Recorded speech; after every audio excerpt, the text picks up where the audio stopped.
안녕하세요. MBC 비폭력 대화 시리즈 6회차입니다. 저는 비폭력 실천가이자 심리 상담사인 김연희입니다. 오늘도 우리 영훈 PD님과 함께 감정을 정확히 표현하는 방법에 대해 이야기해 보겠습니다. 안녕하세요. 지난번 관찰 기술, 정말 도움이 됐어요. 그래요. 다행이네요. 오늘도 두 번째 단계인 느낌에 대해 깊이 봐보겠습니다. 사실 많은 분들이 자신의 감정을 정확히 표현하는데 어려움을 겪으시잖아요. 오늘 이 영상을 보시면 감정 표현 연습에 도움이 될 수 있을 거라고 기대됩니다. 현희 선생님, 감정에 대해 느낌과 생각을 구분한다는 게 이게 무슨 뜻이죠? 와, 영우 PD님 좋은 질문인데요. 우리가 일상에서 나는 느낀다고 말하는 것들 중 상당수가 실제로는 감정이 아닌 생각이나 해석인 경우가 많아요. 이거 확 와닿지가 않는데 예를 들면 어떤 게 있을까요? 그러게요. 예를 들어, 나는 무시당하는 느낌이야 라고 말할 때가 있잖아요. 이것은 사실 감정이 아니라 상황에 대한 해석이에요.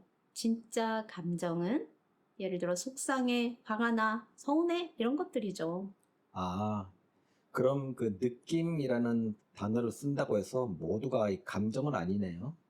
네, 맞아요. 특히 무시당하는 느낌, 배신당한 느낌 이런 표현들은 대부분 생각이나 해석을 표현하는 거예요. 이런 걸 제가 가짜 감정이라고 부르거든요. 그럼 그걸 어떻게 이게 구분할 수가 있을까요? 네, 그래요. 몇 가지 방법이 있어요. 우선, 진짜 감정은 보통 한 단어로 표현할 수 있어요. 기쁘다, 슬프다, 불안하다, 이런 식으로요. 반면에 배신당하는 느낌이야, 처럼 여러 단어가 필요한 것들은 해석일 가능성이 높아요. 예, 혹시 다른 방법도 있나요? 네. 진짜 감정은 몸에서 느껴져요. 기쁠 때는 가슴이 따뜻해지고, 화날 때는 어때요? 얼굴이 달아오르고, 슬플 때는 목이 메이잖아요. 이런 신체 감각이 동반되는 게 진짜 감정이에요. 그렇다면은 배신당한 느낌을 진짜 감정으로 바꾸면 어떻게 될까요? 좋은 질문이에요. 네네. 배신당한 느낌이라고 할 때, 실제로는 상처받았어. 실망스러워. 마음이 아파. 이런 감정일 거예요. 인정받지 못하는 느낌은 외로워, 답답해 일 수도 있고요. 그렇다면 감정을 더 풍부하게 표현하려면 어떻게 해야 되나요? 음, 우리 같이 한번 생각해 봐요. 대부분의 사람들이 좋다, 나쁘다, 혹은 기쁘다, 슬프다 정도의 단순한 감정 어휘만 사용하는 경우가 많잖아요. 하지만 인간의 감정은 훨씬 다양하고 섬세해요. 선생님, 인간의 감정이 훨씬 다양하고 섬세하다 그러셨는데, 예를 들면 어떤 게 있는지 좀 알려줄 수 있을까요? 그렇게 할게요. 기쁨만 해도 그래요. 그죠? 기쁨만 해도 정말 다행해요. 뭐 다행이에요. 이렇게 말하죠. 살짝 좋을 때는 어떻게 해요? 만족스러워, 평안해 정도이고, 보통 좋을 때는 어때요? 즐거워, 기뻐, 와, 흥미로워 라고 하잖아요. 아주 좋을 때는 어때요? 황홀해, 어머, 환상적이야 라고 이런 표현을 쓸 수 있잖아요. 아, 그렇다면 같은 예로 화남도 그렇게 세분화할 수가 있겠네요. 음, 물론이죠, 물론이죠. 그죠? 조금 화날 때는 어때요? 짜증나. 조금 불쾌해. 섭섭해. 라고 하고, 아마 조금 더 화가 나고, 제법 화가 날 때는 신경질이 나. 억울해. 거북해라고 하죠. 정말 화가 나면 어때요? 우라가 치밀어 올라 열받네 이런 표현을 쓸 수 있겠죠. 와, 선생님, 이렇게 이 감정 오해가 많은데, 그럼 이거를 어떻게 익힐 수 있나요? 음, 그럼 제가 추천하는 가장 좋은 방법은 감정일기 쓰기예요. 매일 자기 전에 오늘 느꼈던 감정들을 최대한 구체적으로 써보는 거예요. 오늘 기뻤어 대신 오늘 회의에서 내 아이디어가 채택되었을 때 뿌듯하고 자랑스러웠어 이렇게 해요. 아, 제가 사실 일기 쓰는 게 그렇게 쉽지가 않거든요. 혹시 다른 방법도 있을까요? 그럼 다른 방법으로는 감정의 강도를 측정해 보는 거예요. 같은 감정도 강도가 다르잖아요. 1부터 10까지로 나눠서 지금 조금 짜증이 나 하면 3단계, 꽤 화가 많이 나 하면 7단계, 엄청 분해 그러면 9단계 이런 식으로 표현해 보는 거죠. 혹시 이 몸의 감각하고 이렇게 연결하는 것도 도움이 될 수 있을까요? 네, 맞아요. 이 감정을 느낄 때 몸의 어느 부분에서 어떤 감각이 오는지 몸을 관찰해 보세요. 가슴이 답답해지면서 불안해져 라고 했을 때 어깨가 무거우면서 우울해져 라고 말할 수도 있고 이렇게 하면 감정을 더 정확히 인식할 수 있어요.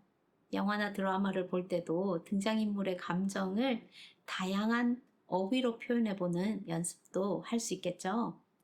그런데 선생님, 사실 이 감정을 알아도 이걸 표현하기가 어려운 경우가 정말 많은 것 같거든요.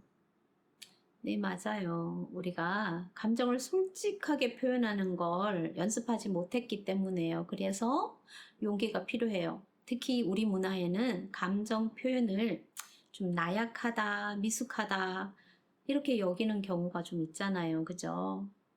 아, 그렇군요. 근데 그게 왜 그렇게 어려운 건가요? 여러, 여러 이유가 있겠죠? 감정적이라고 할까봐. 판단받을 두려움이 있어서일 수도 있고, 이런 말을 하면 사이가 나빠질까봐, 또 관계가 깨질까봐 우려하기도 하잖아요.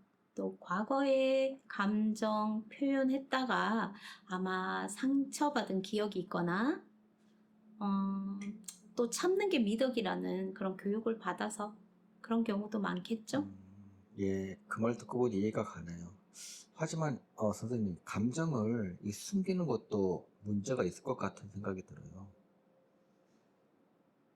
그렇죠. 감정을 숨기는 것의 대가는 정말 커요. 관계는 더 멀어지고, 오해는 더 쌓이고, 스트레스는 팍팍팍팍 증가하잖아요. 그래서 조금씩이라도 용기를 내보는 게 너무너무 중요해요. 그러면은 어떻게 용기를 낼 수 있을까요? 어, 단계적으로 접근하는 것이 좋을 것 같아요. 먼저 가장 믿을 만한 사람부터 조금씩 감정을 표현해 보세요. 오늘 이런 일이 있어서 좀 속상했어 정도부터 시작하는 거죠. 혹시 표현할 때 주의할 점이 있나요? 네네. 중요한 질문이에요. 메시지를 사용할 때는 중요해요. 너 때문에 화가 나 라고 말하는 대신에 나는 지금 화가 나 라고 표현하는 거예요. 상대방을 비난하지 않으면서도 내 감정을 전달할 수 있거든요. 예, 하지만은 그렇게 표현을 하더라도 상대방이 이해하지 못할 수도 있지 않을까요? 네, 그럴 수 있죠. 그럴 수 있어요. 어, 감정 표현의 목적을 명확하게 하는 것이 도움이 돼요. 이럴 경우는. 너를 공격하려는 것이 아니라 내 마음을 이해해 달라는 뜻이야 라고 미리 말해주는 거죠. 그리고 지금 내 감정을 나누고 싶은데 들어줄 수 있어? 이렇게 허락을 구하고 말하는 것이 더 좋을 것 같아요. 음, 그러면 작은 것부터 시작하는 게 중요하겠네요. 그렇죠. 감정을 표현했을 때 좋은 반응을 받은 경험들을 기억해야 해요. 이런 긍정적 경험이 쌓이면 점점 더 용기가 생길 거예요. 완벽한 표현은 아닐 수 있지만 내 솔직한 마음이 알려졌거나 그 마음이 전해졌다면 쉬워질 거예요. 예, 오늘도 정말 도움이 많이 됐어요. 선생님, 그럼 지금까지 얘기하신 내용들을 핵심만 다시 정리해 주실 수 있을까요? 네. 오늘 가장 중요한 세 가지 말씀드리면 첫째로 진짜 감정과 가짜 감정을 구분하는 게 중요하다. 무시당하는 느낌이야 라고 표현하는 대신에 생각을 해석하거나 말하는 것이 아니에요. 그죠? 표현의 상당수는 실제로는 생각이나 해석이 있거든요. 그쵸? 예, 두 번째는 뭔가요? 감정 어휘를 풍부하게 확장하는 거예요. 좋다, 나쁘다를 넘어서 더 정확하고 섬세한 감정 표현을 연습해 보시면 자신의 마음을 더 잘 이해할 수 있을 거예요. 그리고 세 번째로는 감정 표현은 용기 있는 행동이라는 거예요. 완벽하게 하려고 하지 마시고 작은 것부터 시작해서 점진적으로 늘려가시면 돼요. 내가 나에게 솔직한 것이 가장 중요해요. 다음 주에도 MBC 세 번째 단계인 욕구의 발견에 대해 다뤄볼게요.